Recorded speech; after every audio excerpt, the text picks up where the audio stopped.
5 moyens de diminuer vos douleurs au genou lors de vos séances jambes. Alors ça, je connais très bien le problème. Je me suis fait opérer des ligaments croisés, des ménisques, tout ça. Ça fait plus de 10 ans que j'ai mal au genou, j'ai de l'arthrose de grade 4. Ce n'est pas une fatalité, ce n'est pas une raison non plus pour skip le leg day. Je le fais religieusement chaque semaine et j'ai même eu des périodes où je faisais 3 fois dans la semaine.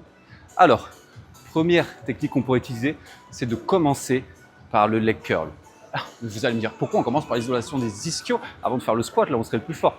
Ne vous inquiétez pas, en réalité, les ischios participent très peu sur les mouvements de type squat, leg press, etc. Ils sont avant tout là pour stabiliser le genou. Donc, je vous garantis, vous n'allez pas perdre en force si vous commencez par cet exercice. Et au contraire, ça va activer et recruter vos ischios et même par irradiation vos fessiers.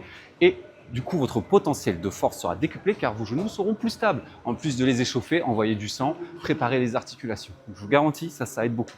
Deuxième astuce tout simple, mettre des genouillères ou des bandes qu'on peut mettre autour des genoux. Voilà. Si vous n'êtes pas un powerlifter, ce n'est pas la peine de les mettre super serrés.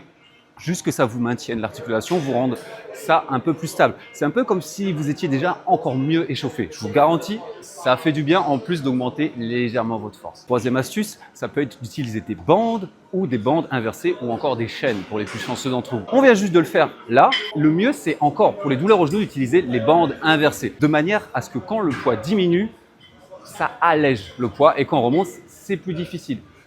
Vous allez me dire, c'est quoi la différence avec les bandes normales, juste qu'on force contre? Je vous garantis, la sensation sur les genoux, c'est pas du tout la même, c'est beaucoup plus doux. Par exemple, sur le hack squat, c'est un exercice que je ne fais plus jamais sans bande inversée, sinon ça me fait beaucoup trop mal aux genoux. Je vous conseille d'essayer et si vous voulez voir une séance jambes que j'ai fait où je l'utilise, vous allez regarder là.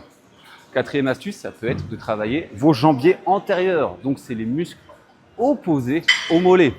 Et oui, on pense souvent à l'équilibre antérieur-postérieur au niveau quadriceps ischio, mais on oublie souvent l'équilibre tibialis, enfin jambier antérieur en français, et mollet. Et pareil, là, si vous avez un déséquilibre, ça peut causer des douleurs au genou ou la fameuse périostite qui va toucher beaucoup de personnes qui ont l'habitude de courir. Donc, faites cet exercice-là que je suis en train de faire. Vous pouvez le faire, par exemple, entre vos séries de mollets ou même de squat. Il n'y aura pas de souci. Sinon, autre option, manger du rameur. Et enfin, dernière astuce, ça va être d'étirer vos mollets après vos séances. Et oui, ils sont attachés jusqu'à peu près vos genoux. Et j'ai remarqué par expérience que souvent mes mollets ils vont être raides parce que je vais compenser beaucoup avec ma chaîne postérieure à cause de mes blessures.